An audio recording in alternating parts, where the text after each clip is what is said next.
오늘 우리에게 주시는 하나님의 말씀은 신약 성경 갈라디아서 6장입니다. 갈라디아서 6장 1절부터 5절 말씀을 함께 보시겠습니다. 제가 읽겠습니다. 형제들아, 사람이 만일 무슨 범죄한 일이 드러나거든 신령한 너희는 온유한 심령으로 그러한 자를 바로잡고 너 자신을 살펴보아 너도 시험을 받을까 두려워하라. 너희가 짐을 서로 지라. 그리하여 그리스도의 법을 성취하라. 만일 누가 아무것도 되지 못하고 된 줄로 생각하면 스스로 속임이라. 각각 자기의 일을 살피라. 그리하면 자랑할 것이 자기에게는 있어도 남에게는 있지 아니하리니 각각 자기의 짐을 질 것이라. 아멘. 오늘 교회에 대해 생각하는 8번째 시간입니다. 교회에는 하나님 나라를 향해 나아가는 자들이 부름받아 모여 있습니다. 교회가 완성된 하나님 나라는 아니므로 여기에는 온전한 자들이 아니라 온전함을 향하여 가는 자들이 모여 있습니다. 이 점을 염두에 두면 교회 안에 실패와 실수가 있는 것은 당연합니다. 뜻밖에도 많은 신자들이 이 부분을 오해하곤 합니다. 교회를 하나님 나라와 동일시해서 한치의 실패나 실수도 용납할 수 없게 되는 것입니다. 그래서 세상은 신자에 대하여 또 신자는 교회에 대하여 난 교회가 그럴 줄 몰랐어 라고 말합니다. 교회 때문에 실망하고 상처를 받았다는 것입니다. 목회자로서 그런 얘기를 들으면 참 죄송하고 또 민망하기도 하지만 한편으로는 이렇게 물어보고 싶습니다. 그러면 교회가 어떨 줄 아셨어요? 교회가 어떤 곳인지 그 정체성을 우리가 제대로 안다면 우리는 교회가 이렇다 저렇다 그렇게 간단히 말할 수는 없을 것입니다.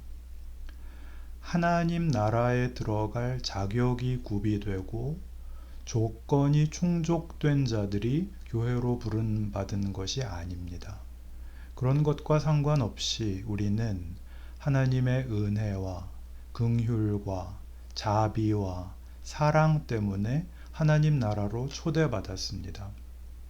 그리고 부름받은 교회에서 장차 있을 천국에서의 삶을 훈련받습니다. 그러니까 교회는 훈련 장소이지 궁극적 도착지가 결코 아닙니다. 교회에서 훈련해야 할 천국의 특성을 잘 보여주는 이런 비유가 있습니다. 마태복음 13장입니다. 마태복음 13장 24절 이하의 말씀을 함께 보시죠. 예수께서 그들 앞에 또 비유를 들어 이르시되 천국은 좋은 씨를 제 밭에 뿌린 사람과 같으니 사람들이 잘 때에 그 원수가 와서 곡식 가운데 가라지를 덧뿌리고 갔더니 싹이 나고 결실할 때에 가라지도 보이거늘 집주인의 종들이 와서 말하되 주여 밭에 좋은 씨를 뿌리지 아니하였나이까 그런데 가라지가 어디서 생겼나이까 주인이 이르되 원수가 이렇게 하였구나 종들이 말하되 그러면 우리가 가서 이것을 뽑기를 원하시나이까 주인이 이르되 가만두라 가라지를 뽑다가 곡식까지 뽑을까 염려하노라 둘 다 추수 때까지 함께 자라게 두라 추수 때에 내가 추수꾼들에게 말하기를 가라지는 먼저 거두어 불사르게 단으로 묶고 곡식은 모아 내 곳간에 넣으라 하리라. 이 비유에서 기억해야 할 내용은 추수 때까지 알곡과 가라지가 함께 존재한다 하는 점입니다. 주님이 다시 오시는 날에는 주의 자녀들과 그렇지 않은 자들이 갈리겠지만 그때까지는 같이 섞여 삽니다. 알곡이 자라는 밭에 원수가 와서 가라지를 뿌리고 간다고 합니다. 교회 안에도 하나님의 백성이 아닌 사람들이 있습니다. 누굴까요? 그건 상상하지 마시기 바랍니다. 우리는 누가 가라지인지 모릅니다. 그것을 알아내는 일은 우리 소관이 아닙니다. 그걸 가르는 것은 교회에 맡겨진 임무가 아닙니다.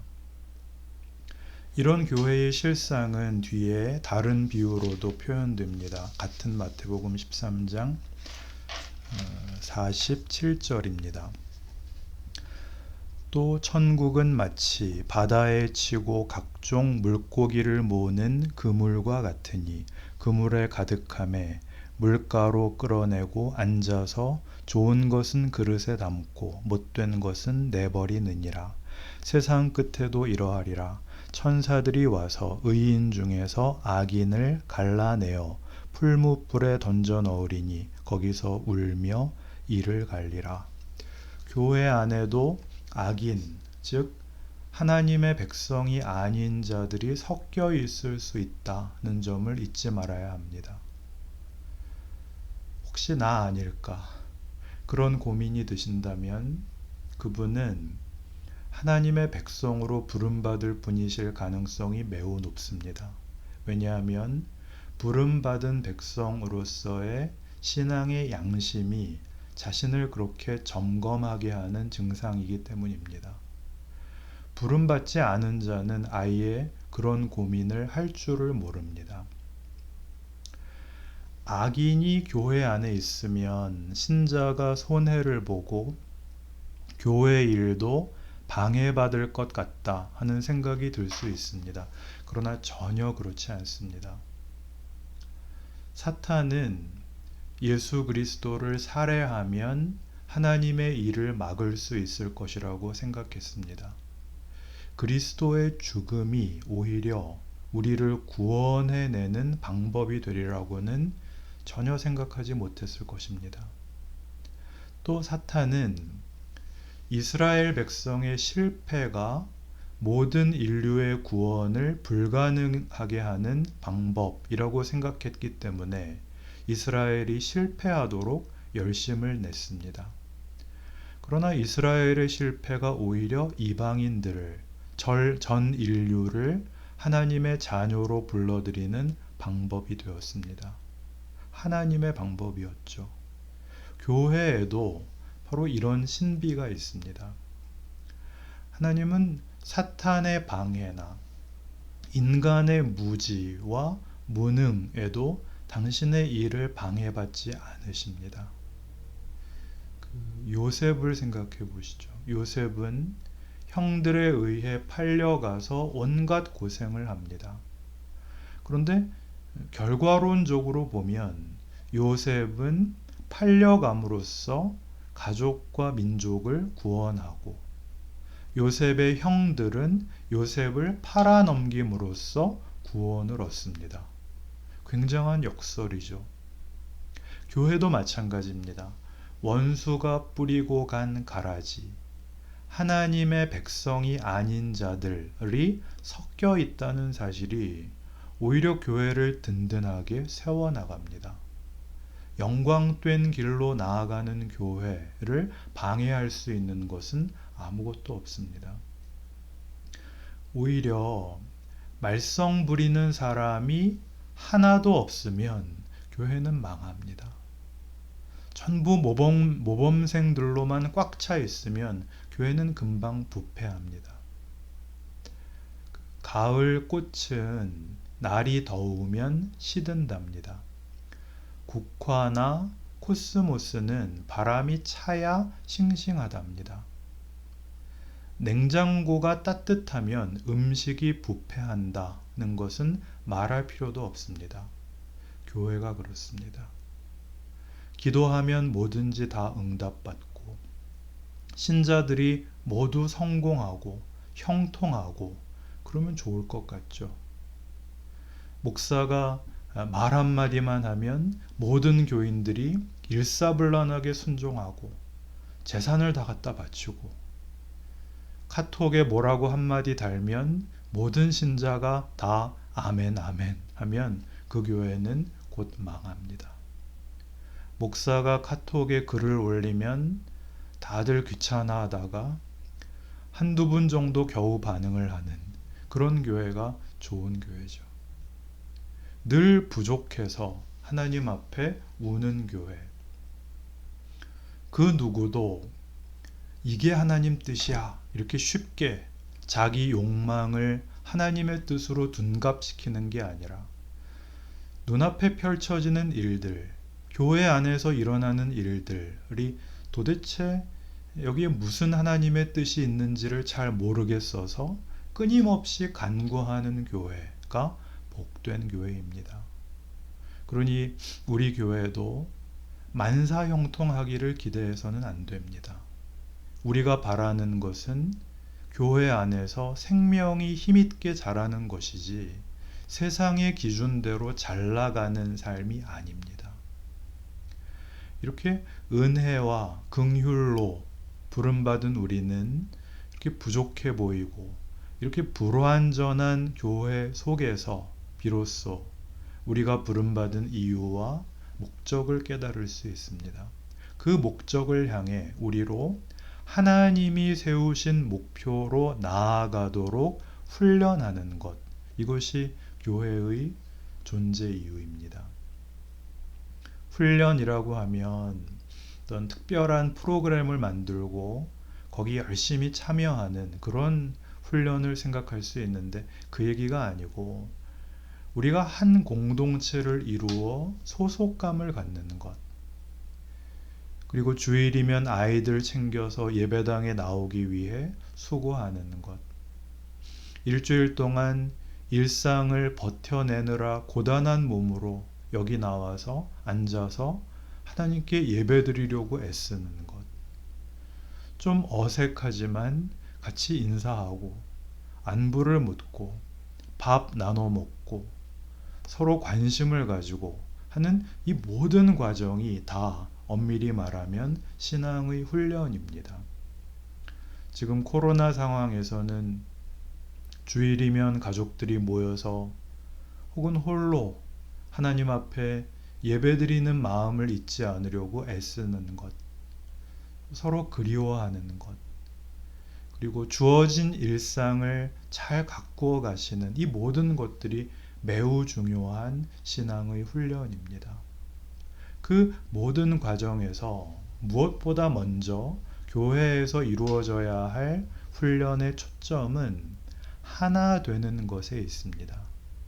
그리스도와의 연합을 유지하고 이 연합을 바탕으로 그리스도를 머리로 하는 지체 간의 연합을 유지하는 일입니다. 이런 의미에서 성경이 신자에게 매우 자주 경계하는 행동은 시기와 질투, 분리와 분열입니다. 그 갈라디아서에 나오는 성령의 열매와 반대되는 육체의 일들이 그런 것들입니다. 갈라디아서 5장 20절에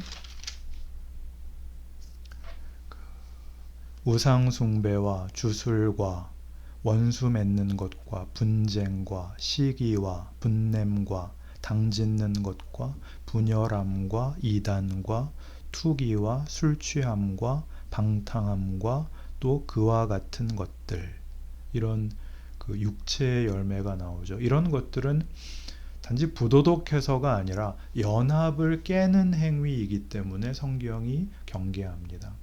한편 성령의 열매는 이렇게 나오죠. 22절 사랑과 희락과 화평과 오래 참음과 자비와 양선과 충성과 온유와 절제입니다. 이런 덕목은 연합에 꼭 필요한 것으로 서로 분열되지 않도록 해줍니다. 오래 참아주고 온유하고 자비하고 충성하고 사랑하다 보면 하나됨에 이르게 됩니다. 에베소서 4장은 이렇게 교회 안에서 우리가 훈련해야 할 신앙의 첫 번째 덕목 하나됨을 지켜가는 것, 하나됨을 지키는 것에 대해 이렇게 구체적으로 권면해 주고 있습니다. 에베소서 4장 1절입니다. 그러므로 주 안에서 갇힌 내가 너희를 권하노니 너희가 부르심을 받은 일에 합당하게 행하여 모든 겸손과 온유로 하고 오래 참음으로 사랑 가운데서 서로 용납하고 평안에 매는 줄로 성령이 하나 되게 하시는 것을 힘써 지키라. 몸이 하나요 성령도 한 분이시니 이와 같이 너희가 부르심의 한 소망 안에서 부르심을 받았느니라. 주도 한 분이시요 믿음도 하나요 세례도 하나요 하나님도 한 분이시니 곧 만유의 아버지시라. 만유 위에 계시고 만유를 통일하시고 만유 가운데 계시도다. 사도 바울이 로마 감옥에 갇힌 상태에서 에베소 지역의 교회를 향해 편지를 하면서 간절한 마음으로 권면합니다. 하나됨을 지키는 것이 교회를 향한 가장 큰 명령이라는 것이죠. 오늘 본문으로 우리가 읽은 갈라디아서 6장은 이와 관련해서 그 교회 생활에서 흔히 일어나는 모습을 묘사하고 있는데, 그 6장은 그 5장에서 방금 성령의 열매를 얘기한 그 본문에 이어지는 말씀인데, 6장 1절에 보시면 신앙생활에서 이런 성령의 열매를 맺고 기쁨을 맛볼 수 있으려면 이렇게 얘기하죠. 사람이 만일 무슨 범죄한 일이 드러나거든 신령한 너희는 온유한 심령으로 그러한 자를 바로잡으라 라고 합니다. 여기서 바로잡는다, 바로잡다 라는 이 말은 회복시키다 라는 뜻입니다. 옳으냐 그르냐를 판단하는 식으로 바로잡으라는 뜻이 아니라 고장난 것을 고치고 다친 것을 회복시키듯 그렇게 바로잡으라 라고 말하는 것이죠. 팔이 부러지면 부러진 팔만 불편하지 않습니다. 팔 하나 때문에 온몸이 불편해서 잠을 못 이루죠. 불편하다고 해서 다친 팔을 잘라버릴 사람은 없습니다. 오히려 부러진 팔에 기부스까지 해서 이걸 목에다 겁니다. 그러면 목이 굉장히 부담스럽죠. 안 그래도 무거운 머리 달고 다니느라고 충분히 힘든데 팔에 석고까지 발라서 그걸 목에 매다니 괴롭습니다. 그래도 아무 잘못 없는 목이 팔의 고충을 묵묵히 감당해야 팔도 낫고 몸도 회복됩니다. 주님은 왜 우리를 함께 지어져 가야 하는 존재로 만드셨을까요? 하나님은 우리 개인을 전체를 이루는 하나의 부속품 정도로 보지 않으십니다. 우리를 묶어 하나됨을 지키라고 요구하시는 것은 그렇게 될 때에야 비로소 우리가 잘할 수 있기 때문입니다. 함께 있을 때 우리는 혼자서는 생각지 못했을 부분에 대하여 도전을 받고 훈련을 받게 됩니다. 지금 와서 생각해 보니 결혼하지 않고 편하게 살면 좋았겠죠. 좋은 점이 있었겠죠. 그런데 결혼하지 않았다면, 아이를 낳지 않았다면 도저히 지금과 같은 인생의 수준, 지금의 경지에 도달하지 못했을 것입니다. 살면서 겪는 힘든 일들, 그 어려움들 때문에 우리는 비로소 온갖 상황 속에서도 웃을 수 있는 사람이 될 것입니다. 이것이야말로 하나님이 성도를 깊고 넓게 만들어 가시는 교회를 통한 훈련의 신비입니다. 우리는 자기 생각대로 하는 것이 제일 옳고 맺고 끊고 해서 빨리 결정하는 것이 가장 잘 가는 길 같아 보입니다. 그러나 그것은 우리 생각일 뿐입니다. 하나님은 우리에게 어떻게든 하나됨을 지켜내라고 하십니다. 그러니 우리는 하나님이 허락하시는 여러 어려움 가운데서도 갈라지고 헤어지는 일을 경계해야 합니다. 교회를 세우신 하나님은 교회 안의 형편을 잘 알고 계십니다.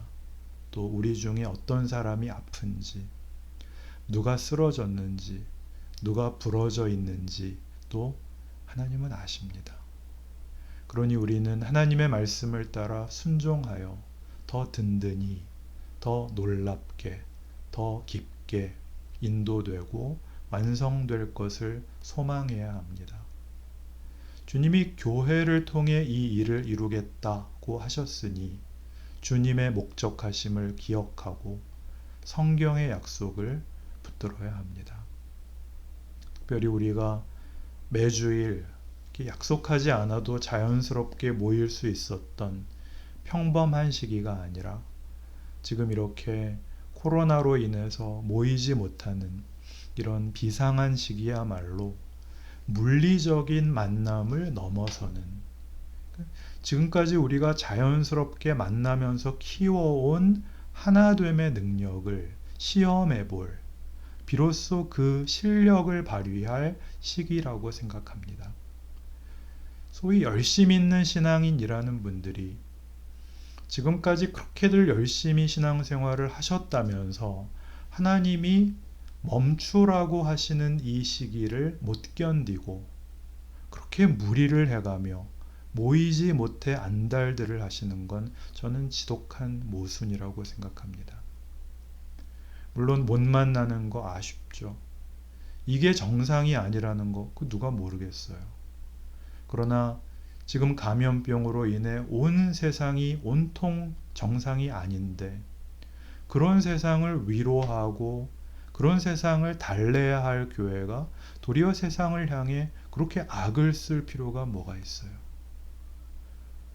정말 하나님이 이 세상 역사의 주관자이심을 믿는 신자라면 공중에 나는 새 한 마리도 하나님께서 허락하시지 않으시면 땅에 떨어지지 않는다 라는 말씀을 믿는 신자라면 지금 이 상황이 뭔지 아직도 잘 이해는 되지 않지만 이런 상황도 허락하신, 그리고 이런 상황을 가지고도 일하시는 하나님께 순종하는 마음으로 가만히 멈추고 그리고 깊어지셔야죠.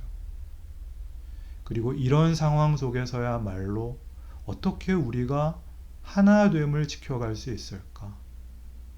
어떻게 모두 건강하게 잘 지내시나? 우리 아이들은 어떻게 지내고 있나? 어른들은 괜찮으신가?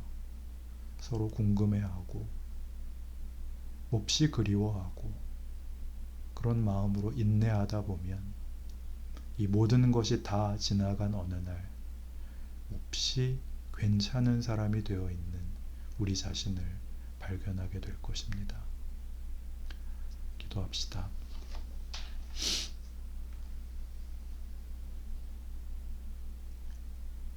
하나님 아버지, 하나님의 자녀가 되었고 예수님을 믿는다는 말이 얼마나 큰 것인가를 확인합니다.